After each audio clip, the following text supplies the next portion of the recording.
think I was going to serenade you then? I'm afraid it's not one of my talents.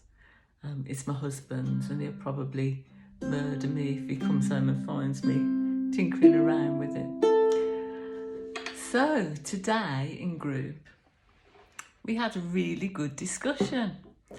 What I did was I gave everyone in little groups of 3 and 4 a paper plate and asked them to write on it all of the things that they would pick up if they went along to a buffet, because it's nearly Christmas and we're all going to be going to different events, probably to family and friends' homes, and we're going to be offered some food, and usually it's in the form of a buffet, isn't it? So how do we cope with it? So I asked everyone to write on there just to imagine going up to the buffet table and to write on what they would pick up. So whether it be vol au vent, sausage rolls, twiglets, crisps, nuts, whatever it is that you'll find on a buffet table, and just to write it on the plate. And then to have a look at what were the speed foods, what were the free foods, and what were the foods that would contain sins.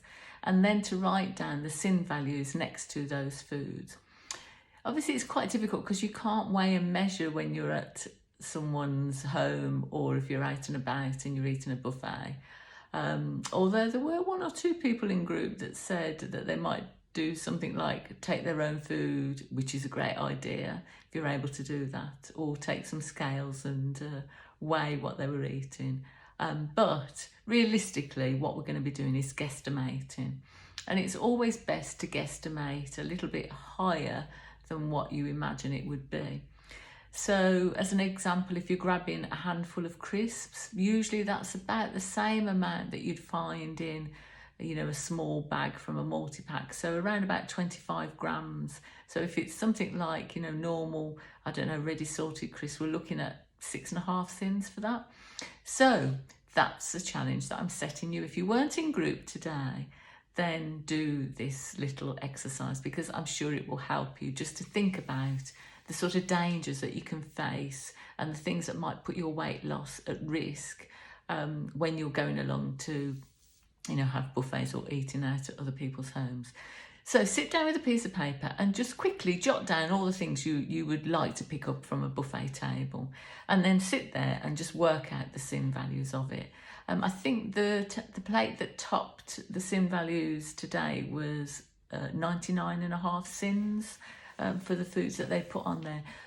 A top tip, when you get your book and you're looking for the sin values in the back of your book, then often it will give you a weight. So I'm here on page 82 and it's savoury pastries. If I look down here, it'll say quiche. So some quiche, cheese and bacon quiche, and what we're looking at is 100 grams, and that's 14 sins. So do think about the weight that's given. One of the examples that we had today was gatto, and the weight value given in the book was 25 grams. Now 25 grams of gatto is this amount. It's the size of your little finger. Literally the size of your little finger, and that's 25 grams. And obviously we know that the average piece of gatto is going to be far more than the size of your little finger. So you need to take that into account. So have a go and see how you get on. And what hopefully it will help you to do is think about some of the dangers that there are around on that buffet table and help you to make some wise choices. Top tip, eat before you go so you're not hungry. Nothing worse than feeling starving and seeing all that gorgeous food before you. And don't worry if you're going to go over your sins. We need to just sort of chill out a little bit, not to be too hard on ourselves. And if you feel that there are going to be things there that you're going to want to have and you want to partake in, then do think about how many sins you're going to allow yourself for that. So, you might decide, actually, I'm out Saturday night, it's a party at a friend's or a family's house, and I am going to be eating some of the buffet, so I'm going to allow myself 30 sins for that. And then think about the things that you're going to be picking up and putting on your plate that will be adding up to around about that. And don't forget the drink as well. So enjoy your weekend, and let's get that weight losses before Christmas. We've still got 3 more weigh-ins to go, so still plenty of time to, you know, drop half a stone and maybe a clothes size. And so have a great week, and I look forward to seeing you next week. Bye for now. Bye.